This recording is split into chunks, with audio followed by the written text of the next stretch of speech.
Bonjour à tous. Donc bienvenue à ce webinaire sur les évolutions et impacts sur les professions de santé.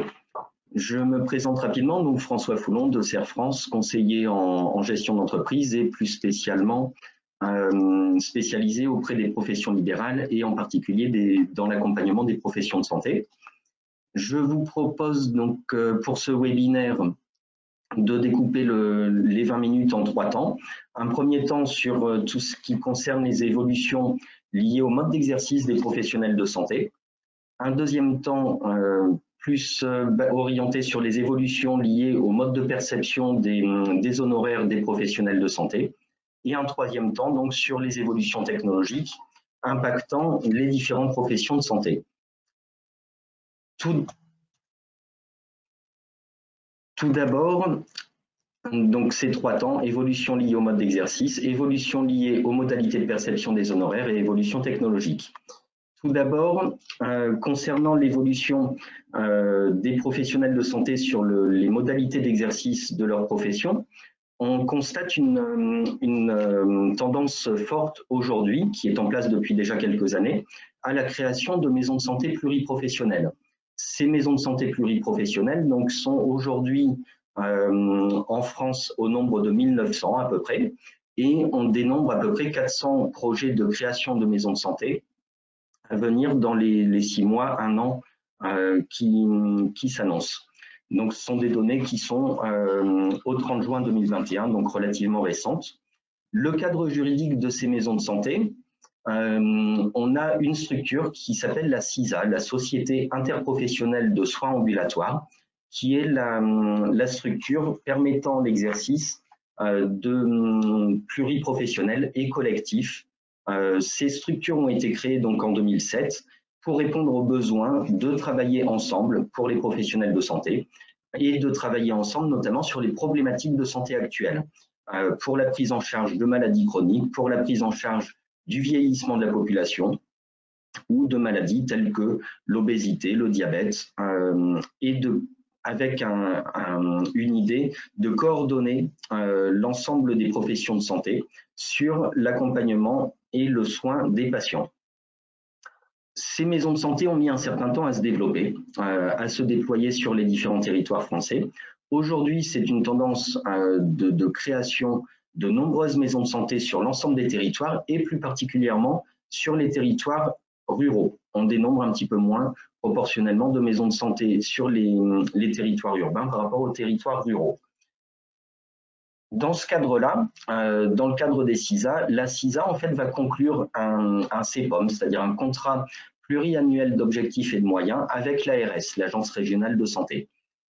Dans le cadre de ce CPOM, il va être défini un certain nombre de critères, d'objectifs, de modes de fonctionnement de la maison de santé, notamment par le biais du projet de santé que souhaite mener à bien la maison de santé et donc l'ensemble des professionnels travaillant ensemble.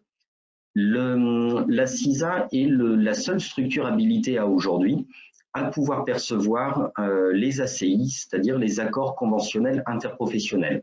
Vous connaissez peut-être ce mode de fonctionnement sous leur ancien nom, c'est-à-dire les nouveaux modes de rémunération qui étaient mis en place depuis 2012.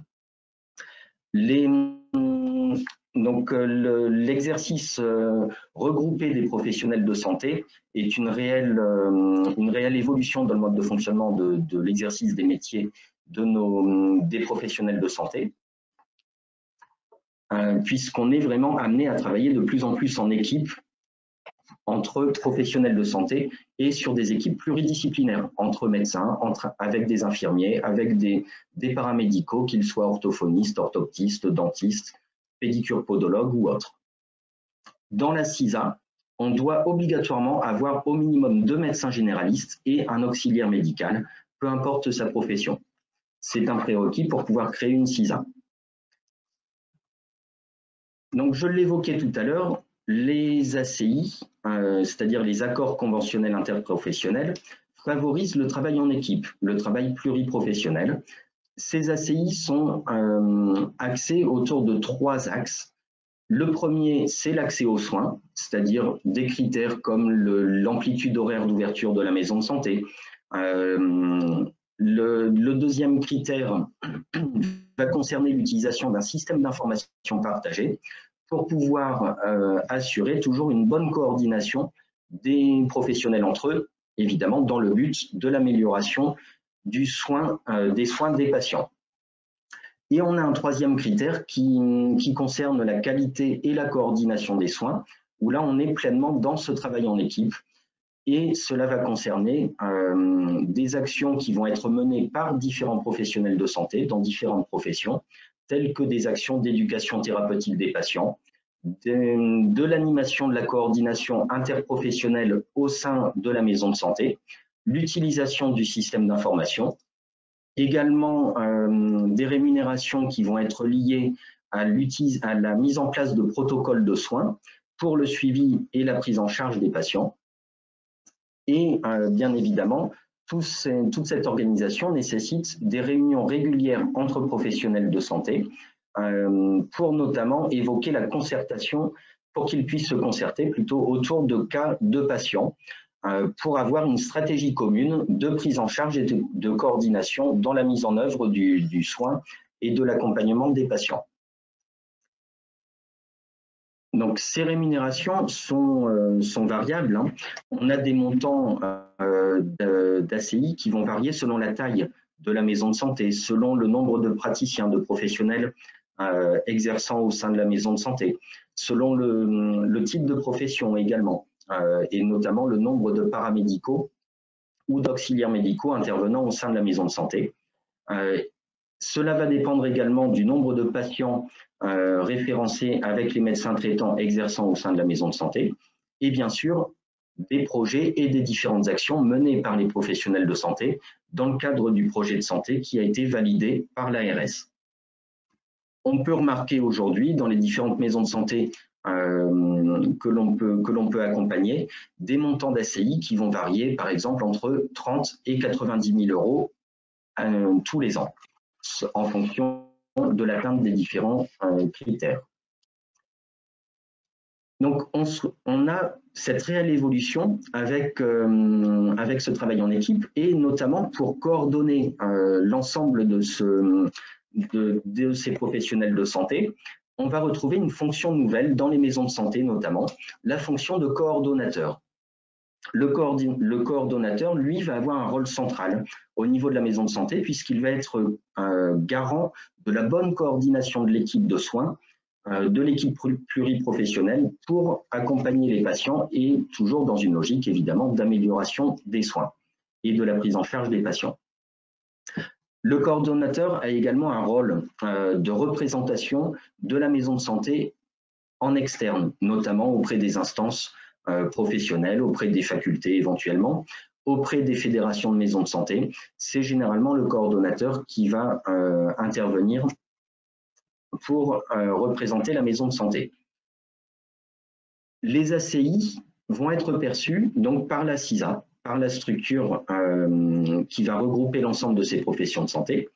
Et la CISA va ensuite rémunérer chacun des professionnels de santé en fonction des modalités qui auront été définies entre eux au démarrage, dans le cadre du règlement intérieur de la CISA par exemple. Et donc ça nécessite un partage de ces honoraires ACI entre les praticiens.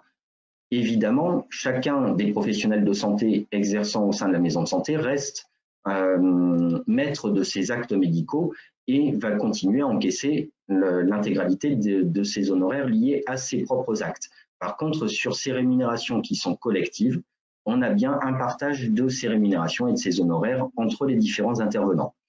Il peut donc s'agir d'une nouvelle source de revenus complémentaires pour certaines professions de santé, notamment pour des paramédicaux, et ça constitue généralement une source de revenus intéressante pour des professions telles que les infirmières ou infirmiers exerçant au sein de la maison de santé et qui ont souvent un rôle central également dans l'accompagnement quotidien des patients.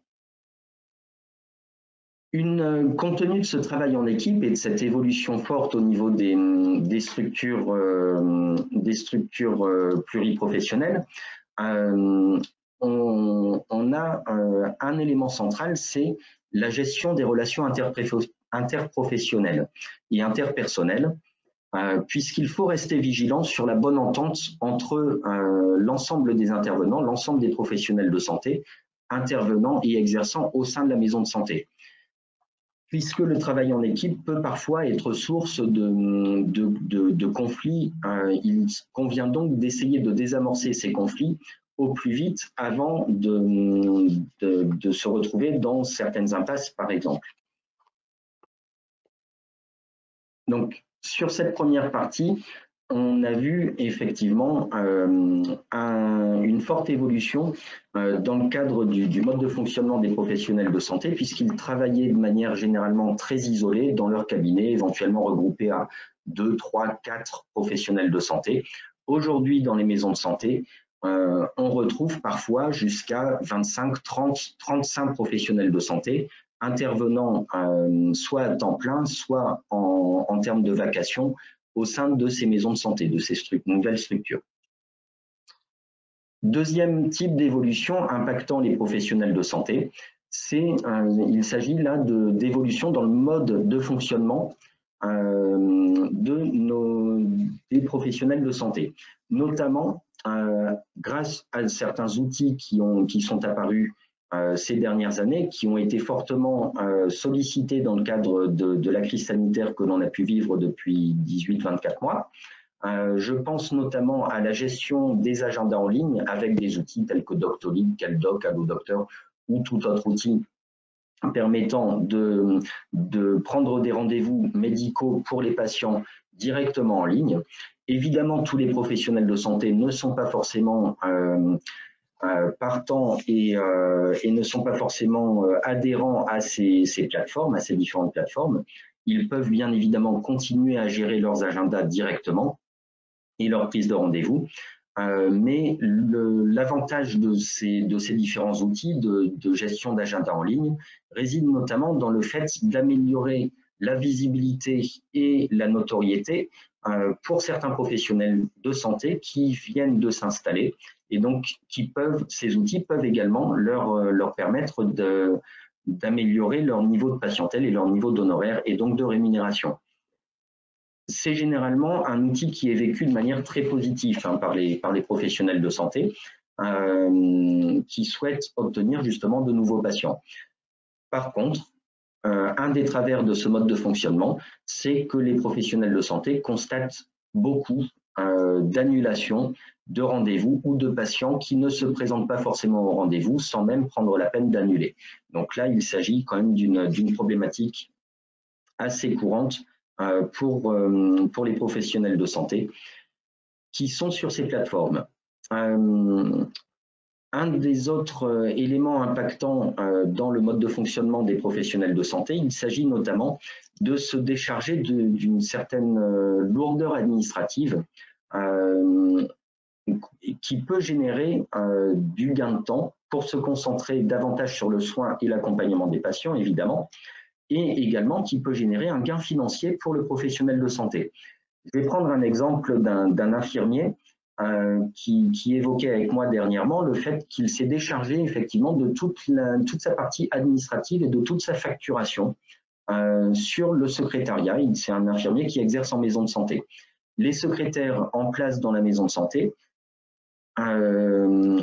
s'occupent du coup de l'ensemble de cette facturation et des relances auprès des différentes caisses et mutuelles pour et cela génère du coup un meilleur suivi et un meilleur taux de recouvrement des factures auprès des caisses notamment, puisque les secrétaires prennent davantage le temps de relancer régulièrement les caisses. Et donc, cet infirmier a vécu du coup mieux la situation puisqu'il s'est déchargé de cette partie administrative, mais il a également obtenu un gain financier relativement conséquent. Et donc, le surcoût lié au secrétariat lui aura permis de ce fait le surcoût du secrétariat lui aura permis ce gain financier et donc une compensation. On relève également différentes évolutions. Alors, j'ai pris l'exemple de la pratique dentaire, puisque c'est un métier sur lequel il y a eu beaucoup d'évolutions technologiques apportant des modes de fonctionnement totalement différents.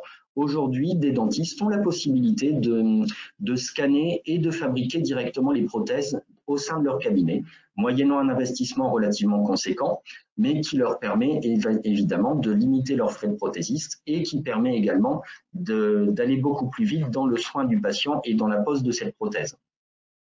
Le mode de fonctionnement des dentistes aujourd'hui est de plus en plus avec 2 fauteuils, avec une assistante dentaire qui va préparer un fauteuil, qui va préparer le patient, qui va ensuite laisser la place au praticien, au chirurgien dentiste pour exercer son art, avant d'aller préparer le 2e fauteuil et faire toute la stérilisation évidemment, et installer le 2e patient sur le 2e fauteuil. C'est une pratique également de plus en plus courante auprès des chirurgiens dentistes. Et on voit également des centres dentaires créés par des professionnels de santé libéraux indépendants qui permettent d'apporter une offre globale de soins à leurs patients, notamment avec les soins courants, l'implantologie, l'orthodontie, la parodontie, etc., sur les différentes spécialités du point de vue dentaire. En termes d'évolution technologique, on relève aujourd'hui la téléconsultation. Alors la téléconsultation, évidemment, a été fortement boostée par la crise sanitaire, puisque moins de 5% des professionnels de santé proposaient la téléconsultation avant la crise sanitaire. Depuis le début de cette crise sanitaire, ils sont près de 80% à la proposer, selon l'adresse, la direction de la recherche, des études, de l'évaluation et des statistiques. Cependant, 50% des médecins aujourd'hui, selon les études, estiment que la téléconsultation n'empêche pas la consultation et l'examen clinique en présentiel pour approfondir le diagnostic. Selon l'assurance maladie, aujourd'hui, les téléconsultations représentent à peu près 11% de l'ensemble des consultations.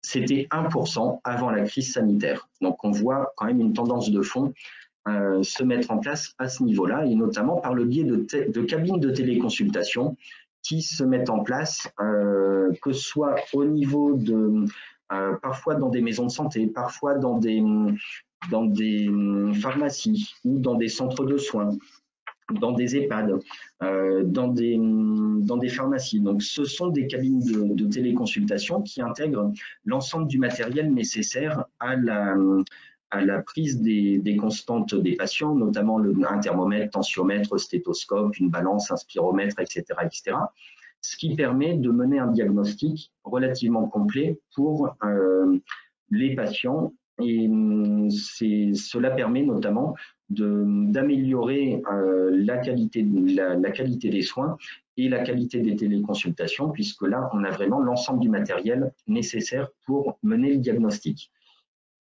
On peut également, dans ces cabines de téléconsultation, quand elles sont implantées dans une maison de santé, dans un EHPAD, dans une pharmacie, se faire assister du pharmacien ou d'un infirmier qui va venir accompagner le patient, l'aider à utiliser ces différents instruments.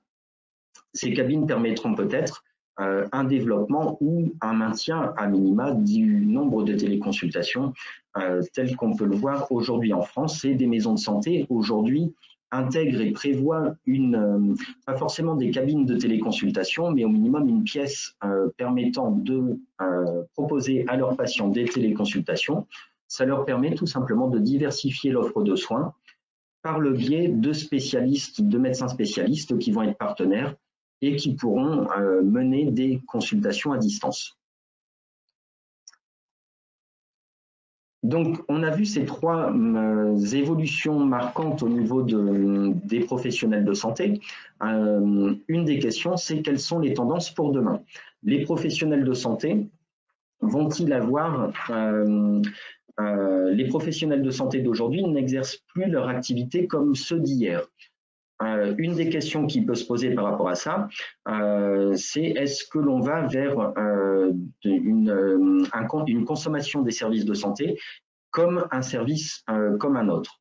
Je m'explique. Aujourd'hui, les professionnels de santé, pour certains, veulent travailler sur des journées plus courtes ou travailler moins de jours par semaine. On se dirige également vers plus de coopération, de coordination interprofessionnelle, plus d'utilisation du numérique dans le métier des professionnels de santé.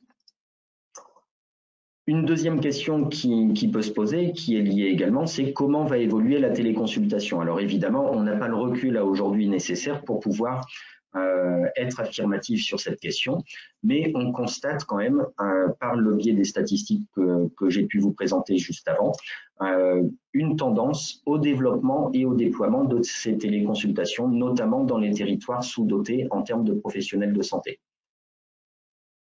Troisième question que l'on peut se poser également, le numérique est-il une solution pour les déserts médicaux? Donc là aussi, un des éléments de réponse est la téléconsultation pour améliorer la présence de professionnels de santé, même si cette présence se fait en distanciel, dans le but de l'amélioration des soins et de l'accompagnement des patients. Enfin, une dernière question qui peut se poser, c'est quel est le modèle de demain concernant l'avènement des professions paramédicales? Y aura-t-il vraiment davantage de coopération interprofessionnelle? Je pense que le développement des maisons de santé, tel qu'on l'a connu au cours des dernières années et tel qu'il est prévu sur les années à venir, est un élément de réponse sur cette coopération interprofessionnelle. Puisqu'on retrouve dans les maisons de santé, quand on a une maison de santé avec 20 ou 25 professionnels de santé exerçants, on retrouve généralement 5, 6, 7, jusqu'à une dizaine de professions différentes représentées, avec la possibilité, bien évidemment, d'avoir des vacataires qui vont intervenir et qui vont permettre une diversification de l'offre de soins sur les territoires.